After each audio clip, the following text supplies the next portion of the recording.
Before I begin, I would like to say a couple of words of deep appreciation for the sponsors and the people who have put this program together. I've been involved in speaking publicly all over the planet and all over the United States. I've been at conferences here, I've been at conferences there, and I know how terribly difficult it can be to put a program like this together. And I have to say, I have tremendous respect and admiration for the people who've done this. Most of all, I respect their courage for dealing with a subject like this, where most of the elite leadership and the power groups of the world want this subject to go away. And these courageous young men who have put this together are brave, and they deserve my respect and your admiration.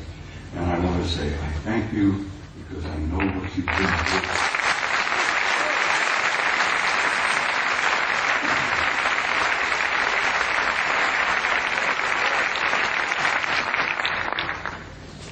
Now I must explain something else to you. I never read from a script. I don't have a prepared script to follow. I get up on a stage and I talk to people like yourselves and I kind of wing it.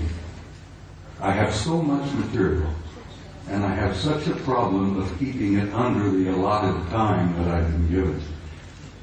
I have come today prepared to speak to you for 3 hours. I only allowed 1 hour and 50 minutes. So something's going to have to give. But bear with me, I'll do the damnedest job I can. And it's important that you see the photographs of the NASA pictures that I have brought with me. Now, my journey began 45 years ago. I began a journey that if I had known then what I know now, if I had known the pain, the anguish, the heartbreak that I was going to experience over these 45 years, I might not have started that journey at all. But here I am in Barcelona in 2009 with some of the most delightful people I have ever met. And looking back, I find that the journey was worth the effort. It was worth the pain, it was worth the heartbreak. And I'm delighted to be here. And I'm delighted to see all of you out there. And this is such an encouragement to me that people are beginning to demand the truth. They know they've been lied to from the very beginning. And they want to know. And I'm going to hear this afternoon, hopefully, contribute one small measure to helping you understand and helping you know. Most of my adult life, or most of my first part of my adult life, I was a professional soldier. I was in the Army. I joined the Army in 1950 to avoid the draft.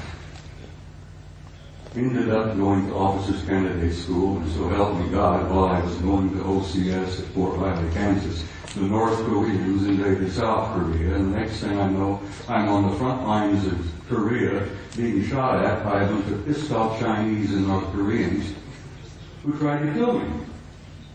And I have nothing against them. I didn't want to kill them. Here I am.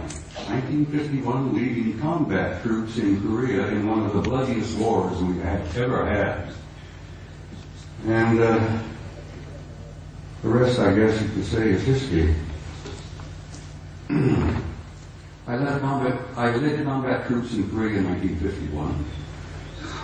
I spent 27 years on active duty, and I also was involved in the war in Southeast Asia in 1970, where I was part of an organization that gathered intelligence in the jungles of Southeast Asia, South Vietnam, Laos, Cambodia. And let me tell you, some of those years were rather harrowing. The most harrowing experience I was to have was when I was assigned to Paris, France in 1963 to what we considered in those days a pledged assignment, a plum assignment. I was able to go to Paris, France, take my family with me, and my children went to high school in Paris. And as I said, it was a plum assignment. I had no idea what I was to find when I got there. When I arrived in the summer of 1963, I arrived with a top secret clearance. When I arrived at Supreme Headquarters Allied Powers in Europe, which was located at that time at a small town known as Roquencourt, right outside of Paris,